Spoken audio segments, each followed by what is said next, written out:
देखिए आपका determinant topic चल रहा है। इस चैनल को आप सब्सक्राइब करें, ज़्यादा से ज़्यादा शेयर कीजिए और यदि वीडियो सही लगता है तो लाइक भी करें। डिटरमिनेंट में आपको मैंने ये बताया था, डिटरमिनेंट एक यूनिक नंबर होता है जो मैट्रिक्स यानी स्क्वायर फॉर्म के मैट्रिक्स के एलिमेंटों पर बेस्ड है। और उसके बाद देखें, मैंने आपको ये कहा था 2x2 का डिटरमिनेंट है तो उसकी वैल्यू यानी वो यूनिक नंबर कैसे फाइंड करते हैं।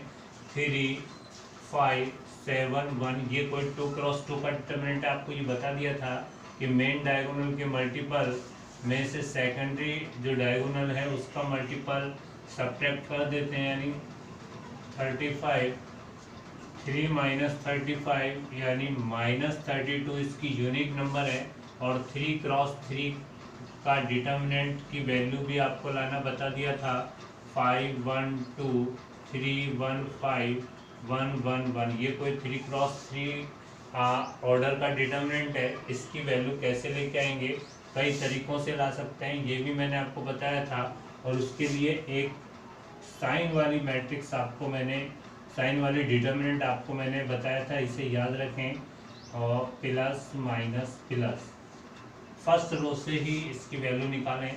5 का साइन प्लस है तो ये प्लस से मल्टीपल हो गया। 2x2 की डिटरमिनेंट जिस लाइन में है, जिस कॉलम में, उसको छोड़ देंगे। 1, 5, 1, 1, 1, 5, 1, 1 ध्यान से देखें। अब देखो 1 का साइन कौन है, माइनस, तो -1। इसके बाद 1 जिस लाइन में जिस कॉलम में उसको छोड़ देंगे। 3, 5, 1, 1, 3, 5, 1, 1। इसके बाद देखें 2 का साइन प्लस 2 और 2 जिस लाइन में है जिस कॉलम में उसको छोड़ देंगे। बाकी के एलिमेंटों को यहाँ रखेंगे। 3, 1, 3, 1, 1, 1। अब इसको कैलकुलेट करना है। 5, 1 -5 -1 3 मेन डायगोनल में से सेकेंडरी डायगोनल का मल्टीपल आपको सब्ट्रैक्ट करना है यानी घटाना है। तो 3 - 5 + 2 3 - 1 देखिए कैलकुलेट करें। -4 यानी -20 हो जाता है। यहाँ -2 और प्लस का 2 होगा। इधर 3 - 1 यानी 2 2 2 यानी 4 यानी कितना, ये 6 हो गया। -20 यानी -14 इसका यूनिक वैल्यू है। तो इस तरह से मैंने आपको सिखा दिया था पहले। अब आगे की चीज़ें आप देखेंगे। कुछ वर्ड्स हैं, कुछ चीज़ें हैं जिन्हें आपको देखना है। माइनर एंड कोफैक्टर, उपसारणिक और सेकंड किसे कहते हैं वो देखें, समझें आप। माइनर क्या है, माइनर यानी उपसारणिक, ध्यान से समझें। आपके पास यदि 3x3 का कोई डिटरमिनेंट है तो 3x3 में कितने एलिमेंट होंगे, 9। कोई भी 3x3 का डिटरमिनेंट ले रहा हूँ मैं, 7, 1, 4, 2, 5, 1, 4, 3, 1। तो 9 एलिमेंट है तो 9 ही माइनर होंगी। और माइनर को आप MIJ से डिनोट करते हैं। MIJ यानी ये IG क्या है, I का मतलब रो और J का मतलब कॉलम। 7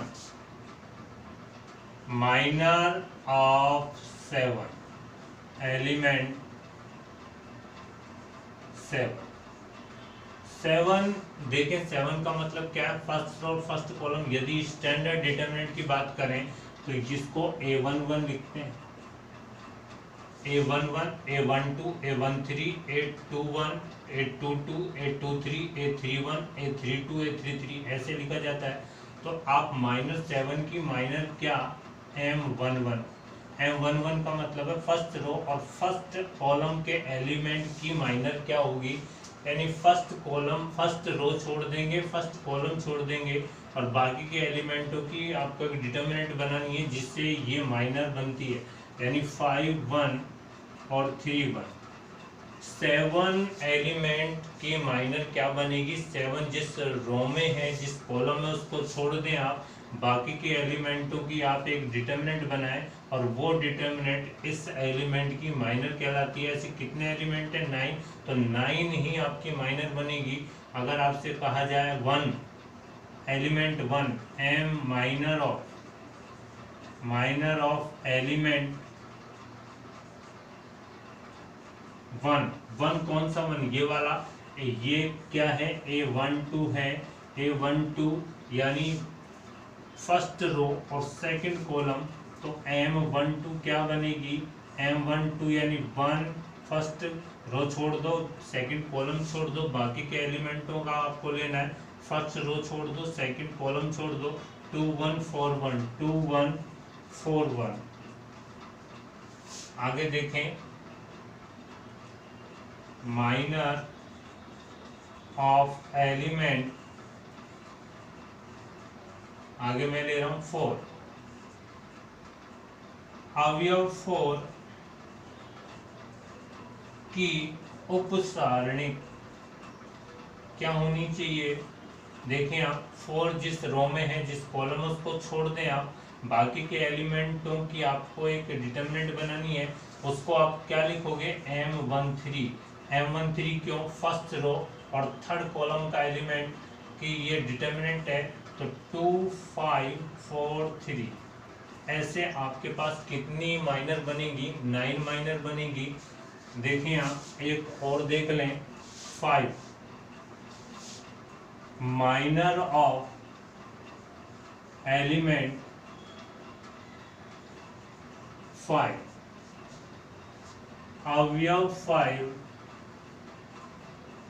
की उपसारणिक क्या होनी चाहिए? देखें, 5 जो है वो सेकंड रो में है और सेकंड ही कॉलम में है, तो इसको मैं लिखता हूँ M22। M22 का मतलब है 5 जिस रो में है, जिस कॉलम उसको छोड़ दें, यानी सेकंड रो छोड़ दो, सेकंड कॉलम छोड़ दो, बाकी के एलिमेंट यानी 7 4 और 4 1, ये एक माइनर बन गई। तो आपने देखा प्रत्येक एलिमेंट यानी एवरी एलिमेंट की एक माइनर होगी, इन्हें माइनर कहते हैं। और किससे रिप्रेजेंट किया जाता है? इसे MIJ से रिप्रेजेंट करते हैं। और देखें एक और ले लो, 3 माइनर ऑफ एलिमेंट 3, अवयव 3 की उपसारणिक क्या होनी चाहिए? अवयव 3 की उपसारणिक ये वाला 3 है। 3 का मतलब थर्ड रो और सेकंड कॉलम, थर्ड रो और सेकंड कॉलम छोड़ना है, थर्ड रो और सेकंड कॉलम छोड़ना है। बाकी के एलिमेंटों की आपको एक डिटरमिनेंट बनानी है, 7 4 और 2 1। तो ऐसे आपके पास 9 डिटरमिनेंट बनेगी। तो उन 9 डिटरमिनेंट को ही क्या कहा जाता है? सारणिक, उपसारणिक, माइनर। कोफैक्टर, कोफैक्टर यानी सहखंड क्या होते हैं? देखें बिल्कुल इजी है। आपके पास कोई डिटरमिनेंट है 3 क्रॉस 3 का, 5 1 2 1 1 3 4 5 1।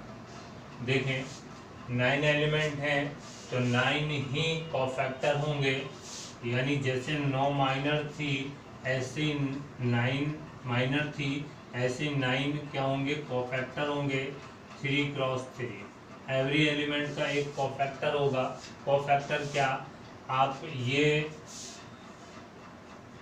डिटरमिनेंट आपने याद कर ली है, माइनस प्लस माइनस प्लस, यानी उन देखें कोफैक्टर बिल्कुल सरल है। आपने जैसे माइनर निकाली, उस माइनर को यदि इन साइनों से मल्टीपल कर दें तो वो कोफैक्टर में चेंज हो जाता है। और कोफैक्टर को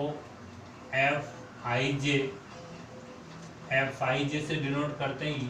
कई बुकों में AIJ से, कैपिटल AIJ से भी डिनोट किया जाता है। देखिए आप, कोफैक्टर ऑफ 5,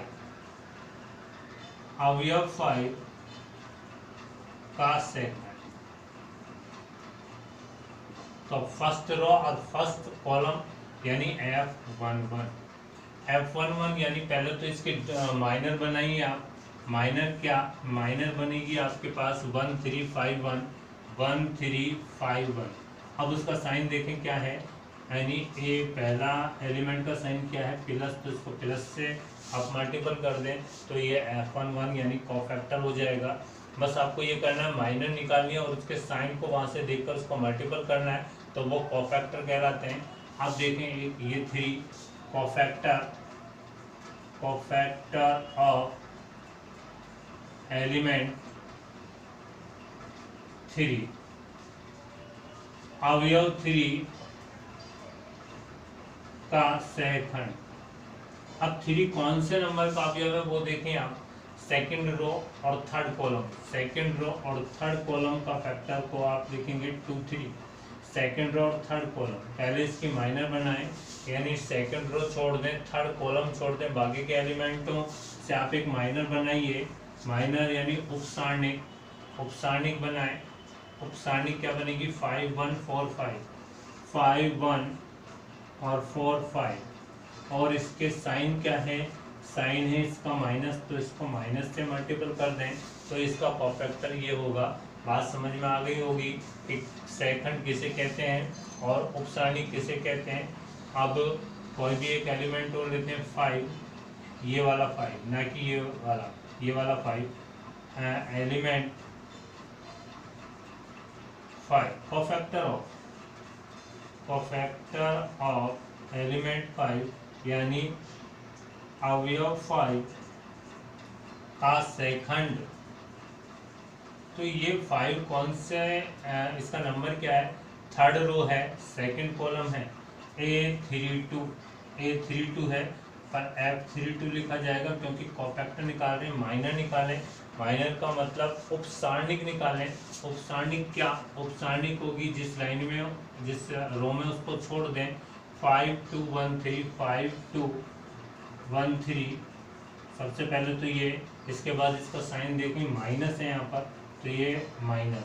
और सबसे इम्पोर्टेंट बात ये है कि Fij इक्वल ये होता है -1 पावर में i प्लस j और Aij। ये एक फार्मूला है, Aij नहीं Mij। तो ये फार्मूले में ये वाली चीज़ है वो इसी से डिपेंड है, जो भी यहाँ साइन है वो इससे आई जे का मतलब इनके नंबरों से है। आप देखा कोफैक्टर भी आपके समझ में आ गया होगा और माइनर भी आपके समझ में आ गया होगा। आप कुछ क्वेश्चंस करते हैं जो आपकी बुक के एग्जाम पर कुछ छोटे छोटे क्वेश्चन हैं जिन्हें आप देखें, वो बोर्ड एग्जाम में एक नंबर में आते रहते हैं।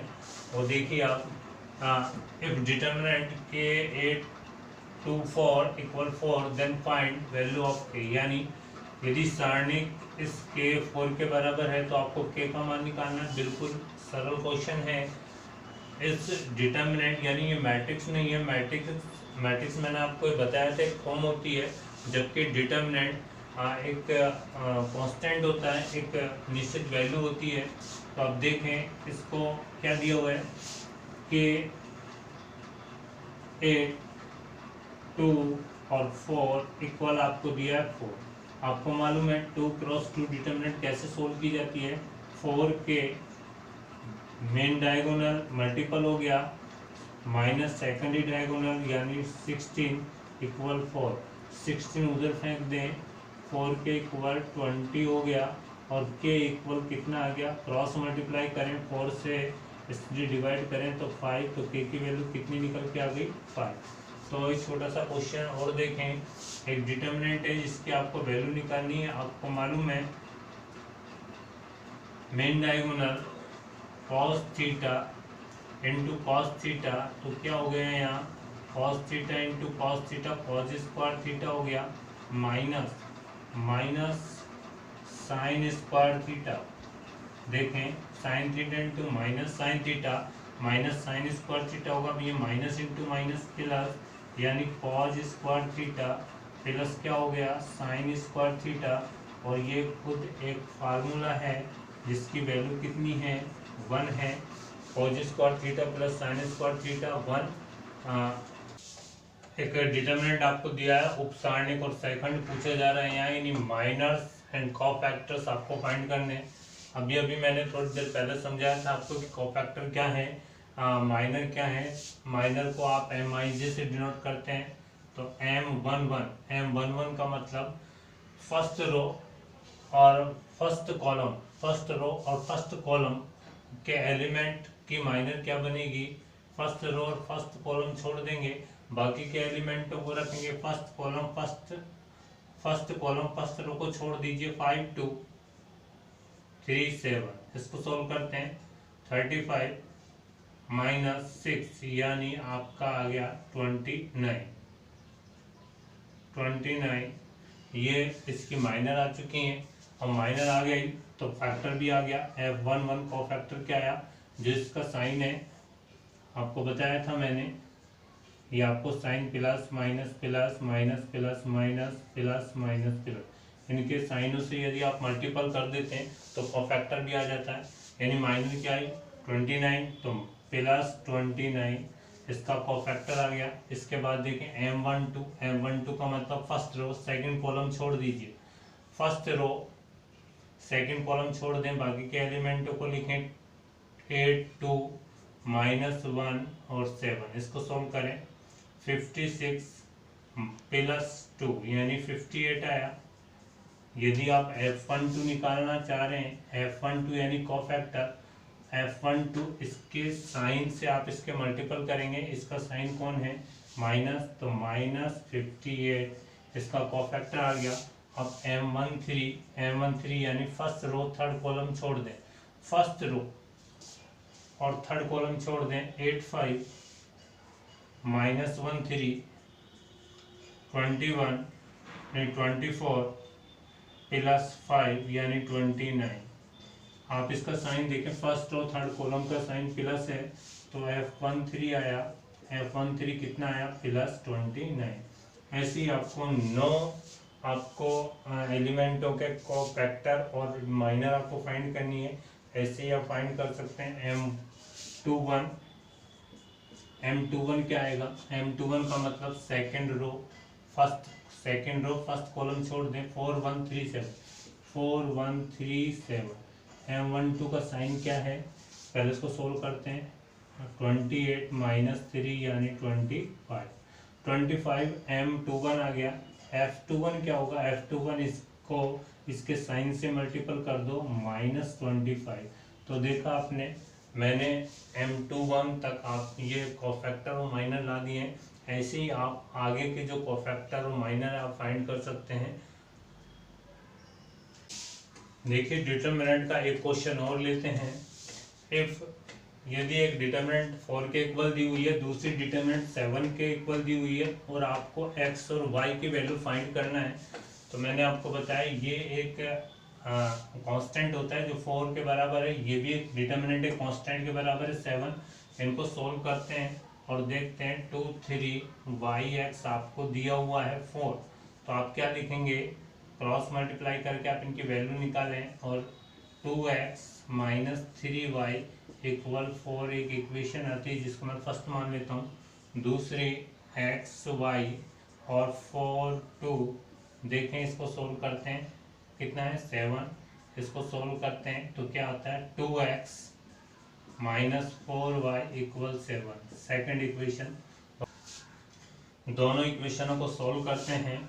2x - 3y = 4, 2x - 4y = 7, दोनों को सोल्व करें तो आप इनका सब्ट्रैक्ट कर दें तो नीचे वाले के सबके साइन चेंज हो जाएंगे। तो 2x से 2x कैंसिल, ये कितना आया y आया, यहाँ कितना आएगा -3, तो y की वैल्यू कितनी आ गई -3 आई। अब आपको x की वैल्यू लेके आनी है, तो इस इक्वेशन को इस वैल्यू को इक्वेशन फर्स्ट में रख दें। फ्रॉम इक्वेशन फर्स्ट ये y की वैल्यू जो है वो फर्स्ट में रख देते हैं। 2x - 3 × -3 = 4, minus into minus plus यानी +9 = 4, 2x = 9 उधर गया तो -9, 2x = -5, x की वैल्यू क्या आ जाती है -5/2 आ जाती है। तो ऐसे x की वैल्यू भी फाइंड की और y की भी वैल्यू फाइंड की। देखिए आज कुछ एग्जांपल करे थे। आगे डिटर्मिनेंट की प्रॉपर्टियां और जो डिफरेंस है मैट्रिक्स और डिटर्मिनेंट में जो डिफरेंस है उसको बताएंगे। प्रॉपर्टीज ऑफ डिटर्मिनेंट मतलब सारणिकों के गुण, ये बहुत ही इम्पोर्टेंट है क्योंकि ये आपके क्वेश्चंस पर इन पे अप्लाई होते हैं और आपको सीखने और याद भी रखने होंगे कि कौन सा गुण क्या है, कौन सी प्रॉपर्टी क्या है। तो देखें पहली property, value of determinant remains unchanged if its rows and columns are interchange. मतलब डिटर्मिनेंट यानी सारणिक की वैल्यू नहीं बदलेगी यदि इनके कॉलम और रोज को, कॉलम पंक्तियां और स्तंभों को यदि इंटरचेंज आपस में बदल दें तो भी डिटर्मिनेंट की वैल्यू नहीं बदलेगी। मतलब रोज और कॉलम को आपस में चेंज कर दें तो भी उस डिटर्मिनेंट की वैल्यू नहीं बदलती है। देखें प्रॉपर्टी नंबर फर्स्ट 2 1 3 5, इसकी वैल्यू देखते हैं 10 - 3 दैट मीन्स 7, इसकी वैल्यू 7 है। यदि इंटरचेंज कर दें सभी कॉलमों को और रोज में चेंज कर दें यानी फर्स्ट रो को फर्स्ट कॉलम बना दें, जैसे आप परिवर्त मैट्रिक्स या ट्रांसपोज मैट्रिक्स करते थे उसी प्रकार 2 1 3 5, और अब इसकी वैल्यू निकालें तो भी 7 ही आएगी। 10 - 3 = 7।